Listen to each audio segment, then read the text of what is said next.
नारायण नारायण नारायण। अच्छा, प्रहलाद को जब दरवाजा खोला गया तो नाग नच रहे हैं, नागिनें नच रही हैं। पिताजी ने पूछा क्यों रे, ये सपेरा कब से बन गया तू? बोले पिताजी, जो भगवान का कीर्तन करते हैं वो कभी नहीं मरते। पहाड़ों से नीचे फेंका, डर लगा तो कहा हे गोविंद, तो भगवान ने गोद में ले लिए। ऊपर से पहाड़ फेंके तो चक्र घूम रहा है और बड़े बड़े पर्वतों को काटकर पुष्प वर्षा कर रहा है। नारायण नारायण नारायण नारायण नारायण नारायण। हो नारायण नारायण नारायण नारायण नारायण नारायण। नारायण नारायण श्रीमन नारायण नारायण नारायण। नारायण नारायण श्रीमन नारायण नारायण नारायण। अच्छा, माया को प्रकट किया, बर्फ में दबाए पर प्रहलाद मरे नहीं। अच्छा, 7 कमरों के भीतर बंद कर दिए तो स्वयं लक्ष्मी 56 प्रकार का भोग लेकर पहुंच गई भोजन कराना। और जब दरवाजा खुला है ना तो थाल तो दिखाई दिया पर कौन खिला रहा है ये नहीं दिखा। प्रेम से बोलो राधे। स्थिति बड़ी विचित्र है। बड़े बड़े कढ़ाइयों में तेल गर्म करवाया, लोहे के खम्भे से प्रहलाद चिपकाए पर प्रहलाद मरे नहीं। भगवान चींटी बनकर हर जगह प्रकट हो गए। प्रेम से बोलो। अच्छा, होलिका जी आ गई। बोले भैया क्या बात है? बोले ये मर ही नहीं रहा। तो कहा, बोले हम मार देंगे इसको। कैसे? बोले हमारे पास एक चंदरिया है, तुम लकड़ी और कंडा मंगवा लो थोड़े से। अच्छा, इतना कहा ही था, सिपाही बिना आज्ञा के ही चले गए, चिता बना के तैयार कर दी। बुआ जी बैठो। बुआ जी ने कहा तुम्हें बड़ी जल्दी पड़ी।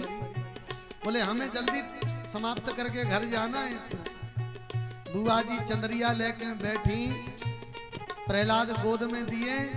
बुआ जी ने इशारा किया कि जब हम कहें तब आग लगा देना। एक सिपाही बोलो हमने तो लगाए दे नीचे थे। बुआ संभल नहीं पाई, चंदरिया ओढ़ नहीं पाई, हवा के झोंका से चंदरिया उड़ी और प्रहलाद सो लपट गई और बुआ धू धू करके जलवे लग गई। भैया बचाओ, ओ भैया बचाओ। प्रहलाद ने दोनों उंगलियां ठोड़ी से लगाई। ओरी बुआ तू भैया भैया चिल्लाए रही है, ने कि तू में संकीर्तन कर ले तो तू नहीं मरेगी है। नारायण नारायण नारायण नारायण नारायण नारायण। हो नारायण नारायण नारायण। ओ नारायण नारायण नारायण। नारायण नारायण श्रीमन नारायण नारायण नारायण। नारायण नारायण श्रीमन नारायण नारायण नारायण। प्रेम से बोलो राधे। बहुत प्रयास किया पर प्रहलाद मरे नहीं। हाथ में तलवार लेके हिरण्यकश्यपु पहुंच गया। कहां है तेरा भगवान? तो कहा पिताजी ये कैसा प्रश्न आप पूछ रहे हैं? वो कहां नहीं है? तुम्हारे अंदर भी है, मेरे अंदर भी है, तलवार में भी है, खम्भे में भी है, दीवाल में, कण कण में विराजित है। क्रोध भयंकर था, आंखें बंद हो गईं क्रोध में, ज्ञान काम कर नहीं रहा। हाथ में तलवार लेकर बोल दिया क्या इस खम्भे में है? बोले है। जोर से खम्भे पर प्रहार किया, खम्भा बीच में से। सत्यम विधातुम निज वृत्य भासितम व्याप्तम च भूतेष्वखिलेषु चात्मन अदृश्यता अद्भुत रूप मुद्वहन स्तंभे सभायाम मृगम न मानुषम। खम्मा बीच में से फटा, भयंकर शब्द हुआ, धुआं जैसा छाया, और जब धुआं छटा तो नीचे का शरीर मानव का और ऊपर का मुख सिंह का नरसिंह बनकर भगवान प्रकट हो गए। बोलिए नरसिंह भगवान की जय हो। खेल ही खेल में दरवाजे पर पहुंच गए, ऊपर उछाल कर जंघाओं पे लुटाया। न तो तू ऊपर है न नीचे, न दिन है न रात, संध्या का वक्त है। तुझे अस्त्र शस्त्र से नहीं अपने नाखूनों से मारूंगा, और तुझे मारने के लिए समय भी मैंने अलग से बनाया है। जैसे लौड़ का महीना पुरुषोत्तम मास अधिक मास के रूप में जाना जाता है। पावन श्रोताओं, नरसिंह भगवान ने हिरण्यकश्यपु का उद्धार किया। प्रेम से बोलो राधे। प्रहलाद आदि ने जब स्तुति की तो भगवान प्रसन्न हुए और 32,000 वर्ष प्रहलाद को राज्य सुख मिला है। पावन श्रोताओं,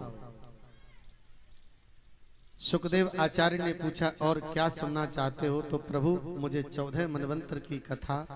तो बोले पहले स्वयंभू, दूसरे स्वरोचिस और तीसरे उत्तम मनु और चौथे मनु तामस। तामस मनवंतर में एक गजग्राह का चरित्र आता है, आप लोगों ने सुना होगा, पर भाव बड़ा प्यारा है। एक बात सुनिएगा। क्षीर सागर के किनारे एक बगीचा है, तालाब है। तालाब में मगरमच्छ रहता है, बगीचे में हाथी अपने 10 पुत्रों के साथ में अपनी पत्नी के साथ रहता है। एक दिन समस्त परिवार के साथ उसमें स्नान करने के लिए गया तो ग्राह ने पैर को पकड़ लिया। भाव बड़ा प्यारा है, ध्यान से सुनना, प्रेम से बोलो राधे राधे।